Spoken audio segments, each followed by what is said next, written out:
Het is natuurlijk een hele mooie binnenkomen als je hier landt op het vliegveld. En je ziet dat het een eiland wat heel mooi vlak is, met een mooie berg erop.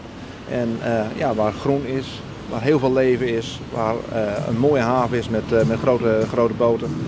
Ik ben heel blij dat ik hier de eerste keer ben. En ik heb ook hele leuke gesprekken gehad vandaag al. Ik ben vandaag bij de gouverneur geweest. Ik heb vandaag met het parlement gesproken. Ik ga morgen nog met de ministerraad spreken en met de minister. En in de tussentijd wil ik ook gewoon met de bevolking spreken, want ik wil ook graag weten wat daar is. Een beetje gevraagd van wat mijn bedoeling is van de komende tijd. Natuurlijk heeft het parlement ook geprobeerd om wat informatie uit mij te krijgen die het parlement belangrijk vindt, maar wat eigenlijk gewoon via hun eigen regering moet lopen. Dat heb ik ook op deze manier heb ik dat teruggegeven. En we hebben ook een beetje gekeken van wat is mijn stijl van besturen, wat ga ik hier proberen de komende tijd te doen. Nou, en een van de zaken die ik hier van plan ben is om, we hebben een heel mooi agrarisch project, daar ga ik morgen ook heen. Er zijn 10 boeren die daar zijn, waar we met elkaar gaan spreken over de projecten die daar gevoerd worden.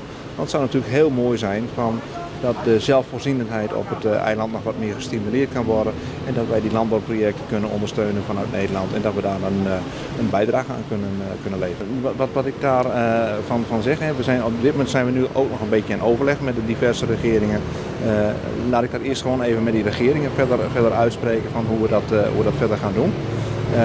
Als daar definitieve zaken van zijn die we goed afgestemd hebben met elkaar, kom ik graag even een keer bij u terug om daar wat meer over te zeggen. Kijk, ze kunnen mij als parlement alles vragen, maar de gewone weg is, het parlement stelt kaders, die geeft de regering opdracht, de regering voert dat uit, komt terug bij het parlement en dan kan het parlement er wat van vinden.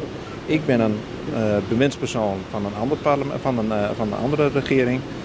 Ik heb ook verantwoording af te leggen aan mijn eigen parlement.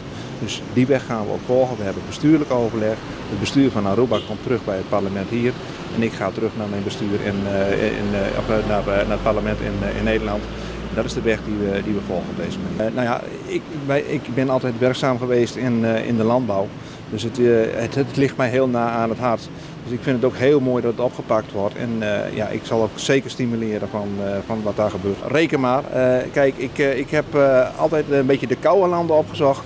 Maar de warmte van de mensen hier en de manier van hoe ik hier ontvangen word, die is gewoon ontzettend goed. En of ik nou in functie ben of uit functie, jullie zien me zeker weer.